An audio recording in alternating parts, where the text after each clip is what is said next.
I find this paradise and rest beside a river. No need to walk alone. No need to walk. On est au Cavotte, en haut du second P20 qui donne accès au réseau inférieur. Et là, Clément, qui est en train de se préparer, va refaire l'escalade qui a été faite en fait pour monter en haut de ce P20. Voilà, on nous a dit, Benoît de Creuse nous a dit que l'escalade avait été faite et que c'était très dommage parce qu'il n'y avait aucun compte rendu et que donc on ne sait pas ce qu'il y a en haut. Donc on va la refaire, on va documenter et on leur donnera toutes les infos qu'ils veulent. Voilà, comme ça nous fait encore un petit exercice. Eh bien, c'est parti.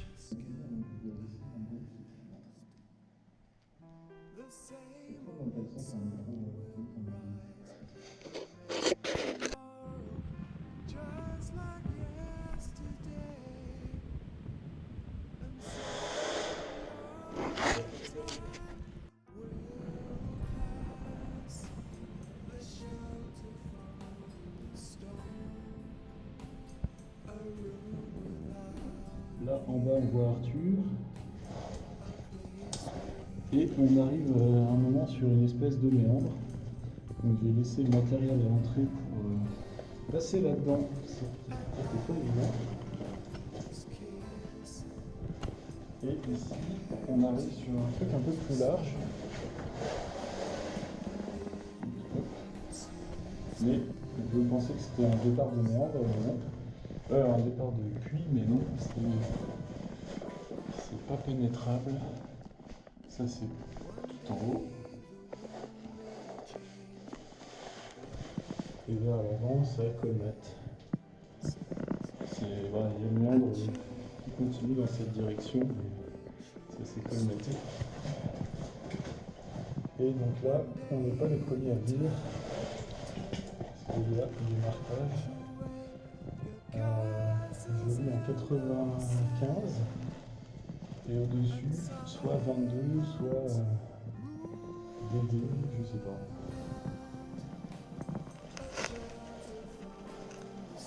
Alors,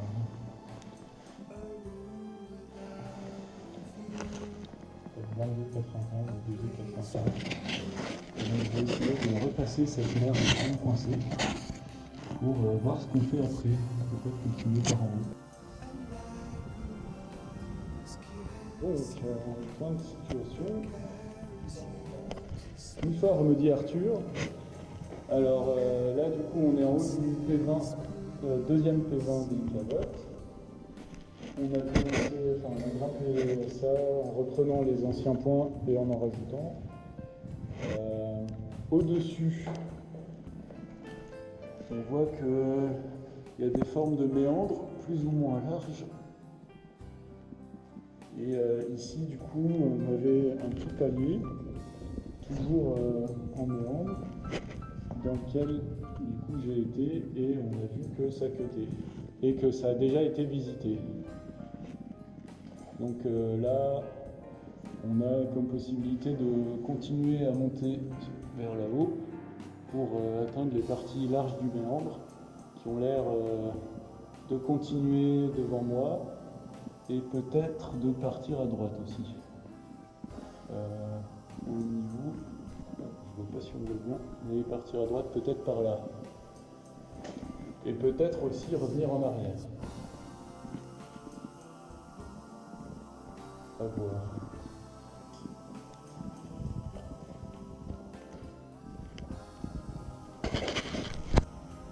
L'escalade du deuxième P20 des Cavottes.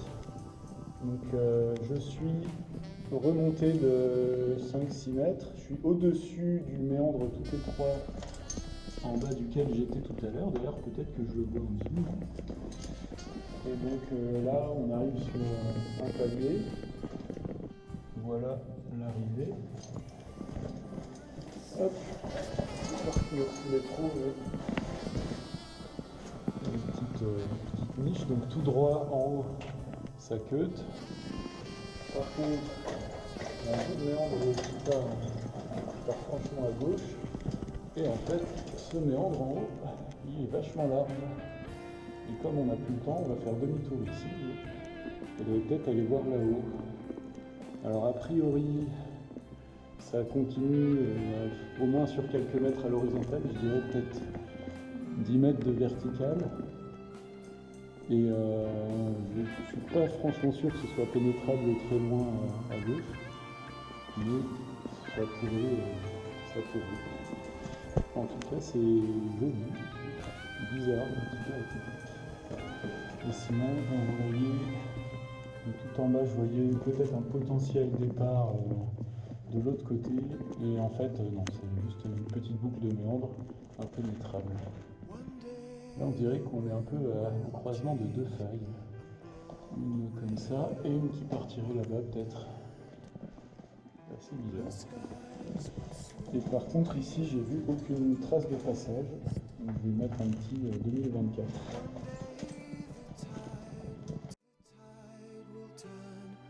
And wash away your castles in the sand.